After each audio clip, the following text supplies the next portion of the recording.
High everyone, welcome to notes mania. Upcoming Kolkata police এসআইয়ের জন্য আমরা যে মক টেস্ট সিরিজ শুরু করেছি, আজকের হচ্ছে সেকেন্ড। এখানে তোমাদের প্রত্যেকটি কোশ্চেনের ডিটেলে সলিউশন দেওয়া হয়। তোমরা অবশ্যই ভিডিওটি দেখবে এবং পাশে নোট করে রাখবে, খাতা পেনে নোট করে রাখবে এবং রিভিশন করবে। পরীক্ষা কিন্তু তোমাদের পরীক্ষার জন্য এটা খুব ইম্পর্ট্যান্ট। তো ফার্স্ট কোশ্চেন হচ্ছে চায়নাম্যান টার্ম অ্যাসোসিয়েটেড উইথ। তো চায়নাম্যান যে টার্মটা কোন খেলার সঙ্গে অ্যাসোসিয়েট? তো রাইট অ্যান্সার হবে ক্রিকেট। চায়নাম্যান টার্মটা ক্রিকেটের সঙ্গে অ্যাসোসিয়েটেড। চায়নাম্যান হচ্ছে left arm wrist spin bowler. তো লেফট আর্ম রিস্ট স্পিন বোলিংদের চায়নাম্যান বলা হয়। ভারতের প্রথম যদি বলে যে ফার্স্ট চায়নাম্যান বোলারকে ইন্ডিয়ার, তিনি হচ্ছেন প্রীতি দিমিরি। প্রীতি দিমিরি হচ্ছেন ভারতের ফার্স্ট চায়নাম্যান বোলার। আর সেকেন্ড হচ্ছে কুলদীপ যাদব, আমরা সবাই চিনি এদের। কুলদীপ যাদব হচ্ছে চায়নাম্যান বোলার। এছাড়াও কতগুলো টার্ম যেগুলো ক্রিকেট খেলার সঙ্গে যুক্ত, পরীক্ষায় কিন্তু প্রায় আসে, সেগুলো হচ্ছে গুগলি, তারপরে হচ্ছে গালি, সিলি। এই প্রত্যেকটা টার্ম হচ্ছে মেডেন, ইয়কার, গোল্ডেন ডাক, ডলি, দোসরা, হুক। এই প্রত্যেকটা টার্ম হচ্ছে ক্রিকেট খেলার সঙ্গে যুক্ত। তো এগুলো হচ্ছে ইম্পর্টেন্ট টার্ম ইন ক্রিকেট। তো অপশানে আছে পোলো। তো পোলো খেলার সঙ্গে যুক্ত কতগুলো টার্ম হচ্ছে বোচা, বিওসি হচ্ছে বোচা, গির্থ, ম্যালেট, চুকার। এই প্রত্যেকটা হচ্ছে পোলো খেলার সঙ্গে যুক্ত। তারপরে আছে অপশান আছে দেখো টেবিল টেনিস। টেবিল টেনিসের সঙ্গে যুক্ত হচ্ছে let, volley, push, smash, pen hold. এই প্রত্যেকটি কিন্তু টেবিল টেনিসের সঙ্গে যুক্ত। আর কতগুলো টার্ম যেগুলো হচ্ছে সুইমিংয়ের সঙ্গে যুক্ত, সেটা হচ্ছে butterfly, stroke, pool, freestyle, crawl, CRAWL crawl. এই প্রত্যেকটি টার্ম হচ্ছে সুইমিংয়ের সঙ্গে যুক্ত। সেকেন্ড কোশ্চেন হচ্ছে river Brahmaputra is known as dash in Tibet. তিব্বতে রিভার ব্রহ্মপুত্র কী নামে পরিচিত? তো রাইট অ্যান্সার হবে সাংপো। তো রিভার ব্রহ্মপুত্রকে তিব্বতে বলা হয় সাংপো। কিন্তু এই রিভার ব্রহ্মপুত্র যখন বাংলাদেশে প্রবেশ করে তখন এর নাম হয় যমুনা। এই যে অপশান যেটা 3 আছে সেটা হচ্ছে যমুনা। এই যমুনা নামটা কিন্তু বাংলাদেশের রিভার ব্রহ্মপুত্রকে বলা হয়। আর এই রিভার ব্রহ্মপুত্র হচ্ছে একে সরব আসামও বলা হয়। তাহলে সরব আসামকে কোন নদীকে বলা হয়? ব্রহ্মপুত্র। আর এই রিভার ব্রহ্মপুত্র দিহাং, অরুণাচল প্রদেশে এর নাম হচ্ছে দিহাং, DIHAN, যে দিহাং, এটা হচ্ছে অরুণাচল প্রদেশের নাম। আর হচ্ছে দিলাও, DILAO, দিলাও নাম হচ্ছে আসামে। আর এইটা হচ্ছে যে 4টি দেশের মধ্যে, মানে এই ব্রহ্মপুত্র নদী তিব্বত, চায়না, ইন্ডিয়া এবং বাংলাদেশ, এই 4টি দেশের মধ্য দিয়ে প্রবাহিত হয়। এমনকি কাজিরাঙ্গা ন্যাশনাল পার্ক, যে কাজিরাঙ্গা ন্যাশনাল পার্কটি আসামে অবস্থিত, সেটা কিন্তু রিভার ব্রহ্মপুত্র নদীর তীরেই অবস্থিত। আর ব্রহ্মপুত্র একটা কোশ্চেন পড়ে যে ব্রহ্মপুত্র নদী ভারতে ঢুকে একটা ইউটার্ন নিয়েছে, ভারতে প্রবেশ করে ইউটার্ন নিয়েছে। তো ইউটার্নটা কোথায় নিয়েছে? এটা হচ্ছে নামচা বারোয়া পিকে। নামচা বারোয়া পিকের কাছে ইউটার্ন নিয়েছে, খুব ইম্পর্টেন্ট কিন্তু।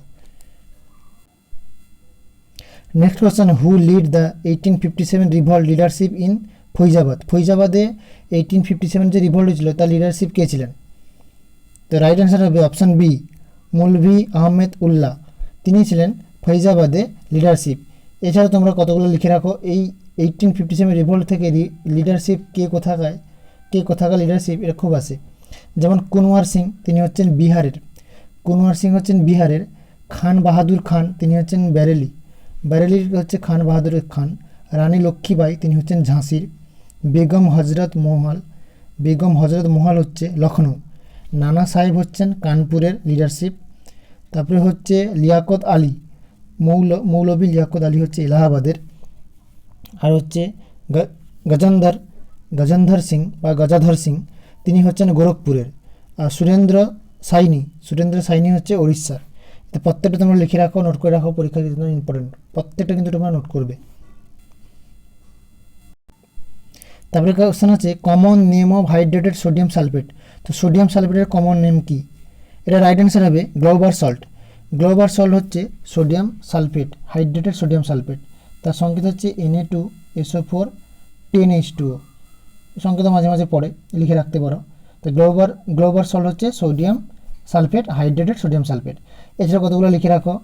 গ্রিন ভিট্রিয়ল, সেটা হচ্ছে FeSO4 অর্থাৎ ফেরাস সালফেট। ফেরাস সালফেট হচ্ছে গ্রিন ভিট্রিয়ল। তারপরে হচ্ছে ওয়েল অফ ভিট্রিয়ল কাকে বলা হয়, তাকে বলা হয় H2SO4 কে। তারপরে red vitriol, cobalt sulphate, COSO4 7H2, এটা হচ্ছে রেড ভিট্রিয়ল। তারপরে blue vitriol, copper sulphate 5H2, CuSO4 5H2 হচ্ছে ব্লু ভিট্রিয়ল। কোশ্চেনের পরে হোয়াইট ভিট্রিয়ল কি? হোয়াইট ভিট্রিয়ল হচ্ছে জিঙ্ক সালফেট, ZnSO4 হচ্ছে হোয়াইট ভিট্রিয়ল। ওয়াশিং সোডা হচ্ছে সোডিয়াম কার্বনেট, Na2CO3 10H2, এটা হচ্ছে ওয়াশিং সোডা। বেকিং সোডা কি? Sodium bicarbonate, NaHCO3। সংকেতগুলোও কিন্তু লিখে রাখো। সোডিয়াম বাইকার্বনেট হচ্ছে বেকিং সোডা। ক্লোরোফর্ম হচ্ছে ট্রাইক্লোরোমিথেন হচ্ছে ক্লোরোফর্ম, CHCl3, এটা হচ্ছে ক্লোরোফর্ম। তারপরে হচ্ছে চিলি সল্টপিটার, এটা হচ্ছে sodium nitrate, NaNO3। Sodium nitrate হচ্ছে চিলি সল্টপিটার। তারপরে হচ্ছে কার্বলিক অ্যাসিড, এটা হচ্ছে বেঞ্জিনের উপর একটা OH, ফেনলকে বলা হয় কার্বলিক অ্যাসিড। তারপর হচ্ছে কুইকলাইম হচ্ছে CaO হচ্ছে কুইকলাইম। তারপর হচ্ছে স্লাক্ট লাইম, এটা হচ্ছে CaOH2, এটা হচ্ছে slaked lime. Next question, folk dance of Uttarakhand is included in UNESCO tangible heritage site. তো হেরিটেজ লিস্টে উত্তরাখণ্ডের কোন ড্যান্সটি হচ্ছে যেটা ইউনেস্কো টেঞ্জিবল হেরিটেজ সাইটে আছে? তো রাইট অ্যান্সার হবে বি, রামন।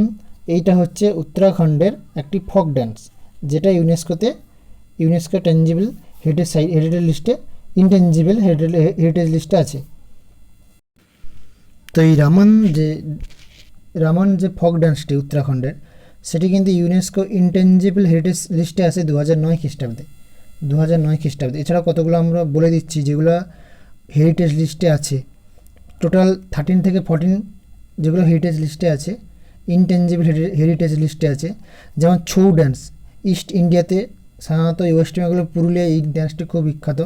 2010 খ্রিস্টাব্দে কিন্তু ইউনেস্কো ইনটেঞ্জিবল হেরিটেজ লিস্টে আসে। তারপর হচ্ছে কালবেলিয়া, এটা হচ্ছে রাজস্থানের ফেমাস, এটাও কিন্তু এই লিস্টে আসে। তারপরে হচ্ছে সংকীর্তানা হচ্ছে মণিপুরের, এটা 2013 খ্রিস্টাব্দে আসে। তারপরে হচ্ছে মুদিয়েট্টা, এই যে মুদিয়েট্টু হচ্ছে কেরালার, এটা 2010 খ্রিস্টাব্দে এই লিস্টের মধ্যে আসে। তারপরে যোগাও আসে এই লিস্টের মধ্যে। তারপরে নবরোজও এই লিস্টের মধ্যে আসে। তারপরে রামলীলা ইউপিতে খুব ফেমাস, তো এটাও কিন্তু এই লিস্টের মধ্যে আসে।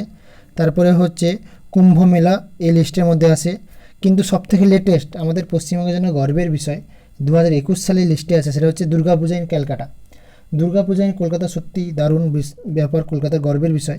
যেটা হচ্ছে এই দুর্গাপূজায় কলকাতা 2021 সালে কিন্তু এই লিস্টে আসে। তোমরা হয়তো সবাই জানো, কারণ এফের কোশ্চেন, এটা হট টপিক, তো তোমরা এটা জানো, দুর্গাপূজা ইন কলকাতা কিন্তু এই লিস্টে আসে। এছাড়াও আছে বুদ্ধিস্ট চ্যান্টিং লাদাখ, তো লাদাখের যে বুদ্ধিস্ট চ্যান্টিং সেটাও কিন্তু এই লিস্টে আসে। তারপর হচ্ছে বৈদিক চ্যান্টিং, সেটাও কিন্তু এই লিস্টে আসে।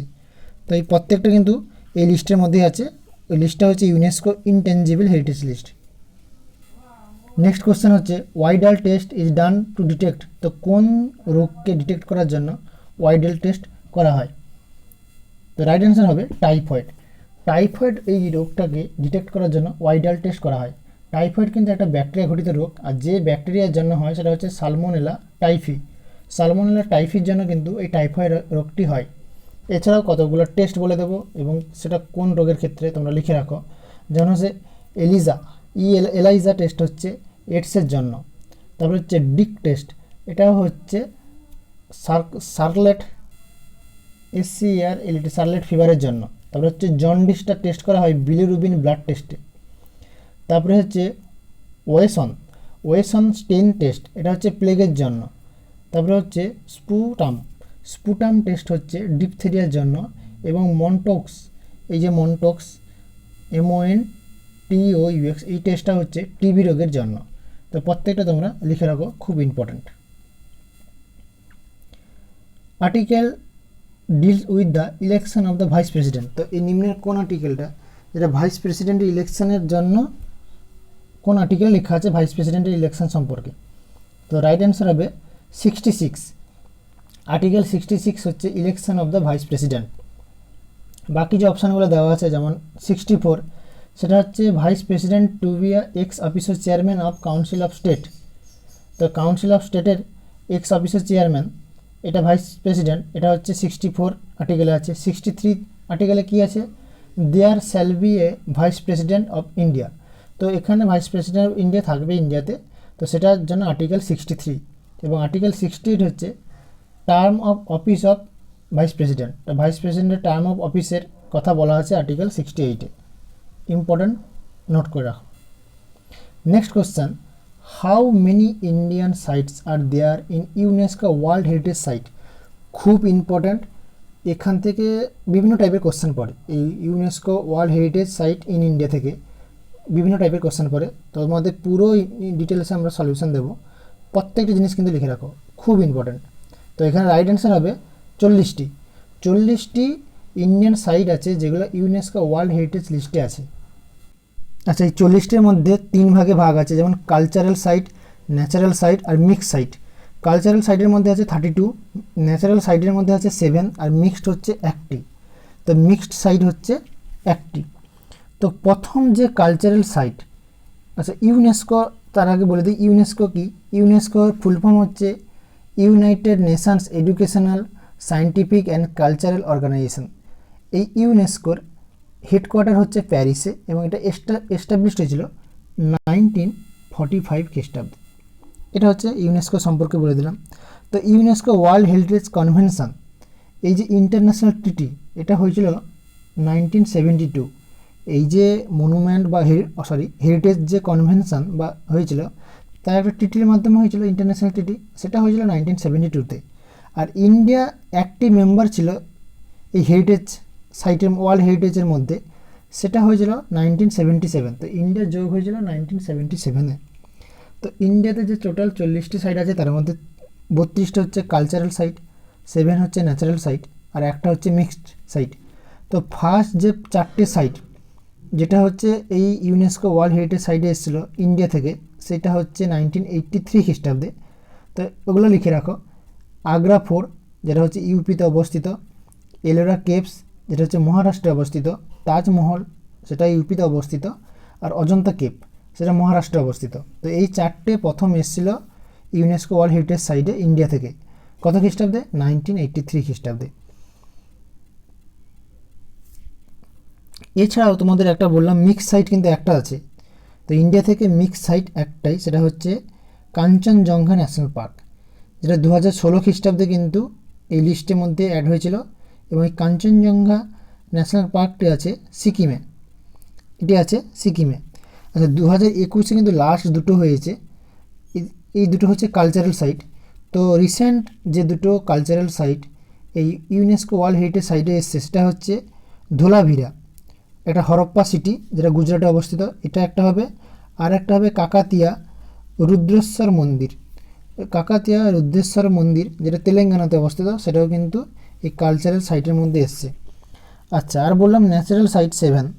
তো এই ন্যাচারাল সাইট 7-এর মধ্যে যে প্রথম 3টি ন্যাচারাল সাইট ইন্ডিয়া থেকে ইউনেস্কো ওয়ার্ল্ড হেরিটেজ সাইটে এসেছিলো, সেগুলো তোমরা লিখে রাখো। একটা হচ্ছে কাজিরাঙ্গা ন্যাশনাল পার্ক, এটা হয়েছিল 1985-এ, আর এই কাজিরাঙ্গা ন্যাশনাল পার্ক হচ্ছে আসামে। আর একটা হচ্ছে কেওলাডো ন্যাশনাল পার্ক, এটাও একই সালে, এটা হচ্ছে রাজস্থান থেকে। আর এটা হচ্ছে মানস ওয়াইল্ড লাইফ স্যাঞ্চুয়ারি, এটা হচ্ছে আসাম থেকে, মানস ওয়াইল্ড লাইফ স্যাঞ্চুয়ারি, এটা হচ্ছে 1985 খ্রিস্টাব্দে। তো পুরো ডিটেলসে তোমাদের বলে দিলাম, পুরোটা কিন্তু লিখে রাখো, খুব important. Next question, CGS unit of force. তো ফোর্সের সিজিএস ইউনিট কী হবে? ফোর্সের কিন্তু এসআই ইউনিট হচ্ছে নিউটন, আর ফোর্সের সিজিএস ইউনিট হচ্ছে ডাইন। আমরা জানি 1 নিউটন সমান 10⁵ ডাইন। এছাড়াও এখানে দেখো কতগুলো ইউনিট বলছি, যেমন ওয়ার্কের এসআই ইউনিট হচ্ছে জুল, সিজিএসটা হচ্ছে আর্ক। তেমন পাওয়ারে লিখে রাখতে পারো, পাওয়ারের এসআই ইউনিট হচ্ছে জুল পার সেকেন্ড, সিজিএসটা হচ্ছে আর্ক পার সেকেন্ড। প্রেসারের ইউনিট লিখে রাখতে পারো, প্রেসারের ইউনিটের এসআই হচ্ছে পাস্কাল, সিজিএস হচ্ছে বার। এছাড়াও প্রেসারের একটা ইম্পর্ট্যান্ট ইউনিট হচ্ছে টর। তো এগুলো প্রত্যেকটা তোমরা লিখে রাখতে পারো, খুব important. Next question, the Indian women association Madras was founded by. তো ইন্ডিয়ান উইমেন অ্যাসোসিয়েশন যেটা মাদ্রাসে আছে সেটা কে প্রথম প্রতিষ্ঠা করেছিলেন? রাইট অ্যান্সার হবে অ্যানি বেসান্ত। অ্যানি বেসান্ত কিন্তু এই ইন্ডিয়ান উইমেন অ্যাসোসিয়েশন মাদ্রাসের এটা ফাউন্ডেড করেছিলেন। এটা হয়েছিল 1917 খ্রিস্টাব্দে। আর এই 1917 খ্রিস্টাব্দে তিনি কিন্তু প্রেসিডেন্ট হয়েছিলেন আইএনসির ক্যালকাটা সেশনে। তো 1917 খ্রিস্টাব্দে প্রথম যদি বলা হয় কোন মহিলা যিনি আইএনসির প্রেসিডেন্ট হয়েছিলেন, তিনি হচ্ছেন অ্যানি বেসান্ত 1917 খ্রিস্টাব্দে। এবং তিনি থিওসফিক্যাল সোসাইটি ইন ইন্ডিয়া এটা তিনি ফাউন্ডার ছিলেন। কার সঙ্গে ছিলেন? তার সঙ্গে আরেকজন ছিল হেনরি এস অলকট। হেনরি এস অলকট ইন্ডিয়াতে দুজন মিলে যে থিওসফিক্যাল সোসাইটি করেছিলেন 1883 খ্রিস্টাব্দে, চেন্নাইতে করেছিলেন এটা প্রথম। তিনি প্রথম এটা করেছিলেন চেন্নাইতে। এছাড়াও লিখে রাখতে পারো অ্যানি বেসান্ত 1916 খ্রিস্টাব্দে হোম রুল প্রতিষ্ঠা করেন। হোম রুল, তিনি ছিলেন ফাউন্ডার অফ হোম রুল 1916 খ্রিস্টাব্দে। নেক্সট কোশ্চেন, তুতিকোরিন পোর্ট কোথায় অবস্থিত? দেখো, তুতিকোরিন পোর্টটা হচ্ছে কিন্তু তামিলনাড়ুতে অবস্থিত। এর কিন্তু ফর্মার নাম ছিল ভিও চিদম্বরম পোর্ট ট্রাস্ট। এর আগের নাম ছিল বর্তমান, তারপরে হয় তুতিকোরিন পোর্ট। এটা হচ্ছে লোকেটেড তামিলনাড়ুতে। এটা হচ্ছে মেজর পোর্ট হিসাবে কিন্তু একে ডিক্লেয়ার করা হয় 1974 খ্রিস্টাব্দে। 1974 খ্রিস্টাব্দে একে হচ্ছে মেজর পোর্ট হিসাবে ডিক্লেয়ার করা হয়। বর্তমানে major port in India, total major port in India হচ্ছে 12টি, 12। Next question, CV Raman received Nobel prize. সে সিভি রামন কত খ্রিস্টাব্দে নোবেল প্রাইজ পেয়েছিলেন? তো এটার রাইট অ্যান্সার হবে 1930 খ্রিস্টাব্দে সিভি রামন ফিজিক্সের ওপর নোবেল প্রাইজ পেয়েছিলেন। কেন? Scattering of light, in the field of scattering of light, এর জন্য তিনি 1930 খ্রিস্টাব্দে নোবেল প্রাইজ পেয়েছিলেন। এবং ওই দিন যবে তিনি স্ক্যাটারিং অফ লাইট এই পরীক্ষাটি অর্থাৎ রামন এফেক্টটি তিনি আবিষ্কার করেন, সেই দিনে এখন বর্তমানে ন্যাশনাল সায়েন্স ডে বলা হয়, যেমন 28শে ফেব্রুয়ারি 28 ফেব্রুয়ারি ন্যাশনাল সায়েন্স ডে হিসেবে ঘোষণা করা হয়। এবং এই সিভি রামন ভারতরত্ন পান 1954 খ্রিস্টাব্দে তিনি ভারতরত্ন পান। Next question, part 4 of Indian constitution content. তো পার্ট 4 ইন্ডিয়ান কনস্টিটিউশনের পার্ট 4-এ কী আছে? তো পার্ট 4-এ আছে ডিপিএসপি। তোমরা সবাই জানো ডিপিএসপি মানে কি, directive principles of state policy. এটাই হচ্ছে ডিপিএসপি, যেটা ইন্ডিয়ান কনস্টিটিউশনের পার্ট 4-এ আছে। টোটাল আর্টিকেল 36 থেকে 51 এই ডিপিএসপির মধ্যে আছে, আর্টিকেল 36 থেকে 51। এইটা বড় করা হয়েছে, এই ডিপিএসপি কনসেপ্টটা বড় করা হয়েছে আয়ারল্যান্ডের কনস্টিটিউশন থেকে। আর এর ডিপিএসপির এম কি? Welfare the society and social and economic ডেমোক্রেসিকে বজায় রাখা। তাহলে ওয়েলফেয়ার অফ সোসাইটি ভালো করা, এবং ওয়েলফেয়ার অফ স্টেটে ভালো করা, এবং সোশ্যাল অ্যান্ড ইকোনমিক ডেমোক্রেসিকে বজায় রাখা। এই ডিপিএসপি আবার 4 ভাগে বিভক্ত: socialist principal, Gandhian principal, liberal principal. তার মধ্যে কিছু আর্টিকেল আছে, তো তোমরা সেগুলো কিছু মনে রাখতে পারো। যেমন সোশ্যালিস্ট প্রিন্সিপালের মধ্যে 38 আর্টিকেল, 39 আর্টিকেল, 41, 42। গান্ধীয়ান প্রিন্সিপালের মধ্যে 40, 43, 46, 47। আর লিবারেল ইন্টেলেকচুয়াল প্রিন্সিপালের মধ্যে আছে 44, 51, 50, 49। তো এগুলো তোমরা লিখে রাখতে পারো। Next question, the topic of cancer passes through dash Indian state. Topic of cancer এটা ইন্ডিয়ার কতগুলো স্টেটের উপর দিয়ে গেছে? দেখো, রাইট অ্যান্সার হবে কিন্তু 8টা স্টেটের উপর দিয়ে গেছে। এই অপশানে অনেক সময় 3-4টে স্টেটের নাম দেবে, তার মধ্যে বলবে কোন স্টেটের উপর দিয়ে যায়নি। তো তোমরা 8টা স্টেটের নামই মনে রাখো। 8টা স্টেট হচ্ছে গুজরাট, রাজস্থান, মধ্যপ্রদেশ, ছত্তিশগড়, ঝাড়খণ্ড, ওয়েস্ট বেঙ্গল, মিজোরাম আর ত্রিপুরা। এই 8টা স্টেটের উপর দিয়ে টপিক অফ ক্যান্সারটা পাস করেছে। আর এমন কোন রিভার যেটা টপিক অফ ক্যান্সার 2বার কাট করে? তো সেটা হচ্ছে মাহি রিভার। মাহি রিভারকে টপিক অফ ক্যান্সার 2বার কাট করে। এছাড়াও তোমরাকে কিছু বলে দিচ্ছি, যেমন আমাদের লংগেস্ট কোস্ট লাইন হচ্ছে গুজরাটের, সবথেকে বেশি কোস্ট লাইন হচ্ছে গুজরাটে। মেনল্যান্ড হচ্ছে total coastline in India. তো পুরো মেনল্যান্ডে টোটাল কোস্ট লাইন ইন্ডিয়া হচ্ছে 6100 কিলোমিটার। এবং যদি তুমি মেনল্যান্ড আর আইল্যান্ড ধরো তাহলে এটা হবে 7516.5 কিলোমিটার, 7516.5 কিলোমিটার। আর ফার্স্ট হচ্ছে আমি বললাম লংগেস্ট কোস্ট লাইন হচ্ছে গুজরাট, আর সেকেন্ড লংগেস্ট যদি বলে তাহলে হবে অন্ধ্রপ্রদেশ। তো লিখে রাখতে পারো, ইম্পর্টেন্ট। নেক্সট কোশ্চেন হচ্ছে ওয়ার্ল্ড রেড ক্রস ডে। তো রেড ক্রস ডে কবে? তো রেড ক্রস ডে হবে, রাইট অ্যান্সার হবে সি, অর্থাৎ 8 মে। তো ওয়ার্ল্ড রেড ক্রস ডে হচ্ছে 8 মে। এই রেড ক্রস যে সংস্থা, তার ফাউন্ডার ছিলেন J Henry Dunant. J Henry Dunant ছিলেন এই রেড ক্রস সংস্থার তার ফাউন্ডার। আর তিনি প্রথম যিনি নোবেল প্রাইজ পিসের জন্য পান। তো first recipient of first Nobel peace prize, তো তিনি হচ্ছেন হেনরি ডুনান্ট। আর এই ওয়ার্ল্ড রেড ক্রস ডে প্রথম সেলিব্রেট করা হয়েছিল 1948 খ্রিস্টাব্দে, মনে রাখতে পারো এটা। 1948 খ্রিস্টাব্দে কিন্তু ওয়ার্ল্ড রেড ক্রস ডে প্রথম সেলিব্রেট করা হয়। আর রেড ক্রস ডে কবে? 8 মে। তো তোমাদের টোটাল এখানে 15টি কোশ্চেন আলোচনা করা হলো, আর প্রত্যেকটা আমরা চেষ্টা করেছি যতটা সম্ভব ডিটেলে আলোচনা করার। অবশ্যই তোমরা লাইক কমেন্টে জানাবে কেমন হয়েছে, বা তোমাদের কী কী টপিক লাগবে, কী কী ইম্পর্টেন্ট তোমরা টপিক চাইছো। আর অবশ্যই ভিডিওটা লাইক করবে, শেয়ার করবে বন্ধুদের মধ্যে। Thank you.